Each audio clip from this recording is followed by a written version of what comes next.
मुझे रामायण के ट्रेलर में राम से ज्यादा रावण याद रह गया यार। और सच कहूं तो यही शायद इस ट्रेलर की सबसे स्ट्रॉन्गेस्ट पॉइंट है। यो यो यो यो गाइस, मैं ट्रैवल कर रहा था इसलिए लेट हो गया, पर अब लग रहा है बात करना जरूरी है रामायण पार्ट 1 के ट्रेलर के बारे में। सबसे पहले यश एज रावणा। भाई सच कह रहा हूं, बंदा सिर्फ अपनी ऑरा फार्मिंग नहीं कर रहा है, बल्कि वो ईगो, वो केओटिक एनर्जी, वो गुस्सा, every frames of him screams Ravana. Ram से प्रतिशोध लिया जाएगा शूर्पणखा। ना राम की मृत्यु साधारण होगी, ना उसका अपमान। और ऑनेस्टली ट्रेलर खत्म होते ही वो इमेज मेरे दिमाग में रह जाती है यार। लेकिन सबसे ज्यादा जो सरप्राइज करते हैं वो है रवि दुबे एज लक्ष्मण के कैरेक्टर। मैं सच बता रहा हूं, इनका कोई डायलॉग नहीं है ट्रेलर में, लेकिन इनका प्रेजेंस और राम के प्रति जब वो सर झुकाते हैं तो उनके अंदर की भक्ति पूरा स्क्रीन के बाहर आ रही होती है। I guess this is going to be the best casting choice ever, क्योंकि यही मोमेंट सबसे ज्यादा ऑथेंटिक लगता है यार।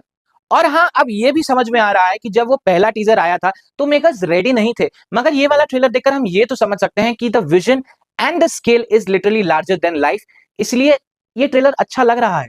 और भाई साहब, हैंस जिमर और ए आर रहमान का वो डेडली कॉम्बो, भाई साहब क्या वाइब ड्रॉप की है इन्होंने, प्योर गूजबम्स, और आपके अंदर वो डिवोशन जगा देते हैं ये। लेकिन बहुत कुछ बेटर होने के बाद भी सब कुछ परफेक्ट नहीं है, और इसलिए इंटरनेट पे ऑडियंस डिवाइड हो चुकी है, क्योंकि अभी भी कोई वीएफएक्स शॉट्स देखकर आपको ऐसी फीलिंग आती है कि यार ये फेक फेक जैसा लग रहा है या एआई लग रहा है। और रणबीर कपूर को देखकर वो डिवोशनल फीलिंग आ ही नहीं रही है जो हमें अरुण गोविल को देखकर आती थी एज श्री राम। विश्व कल्याण के लिए यदि मेरा अंत भी हो जाए तो भी मुझे स्वीकार है। मगर ये वही रणबीर कपूर है जिसे हम पहले भी कई बार अंडर एस्टिमेट कर चुके हैं, और बंदा हमेशा हमें गलत प्रूफ कर देता है।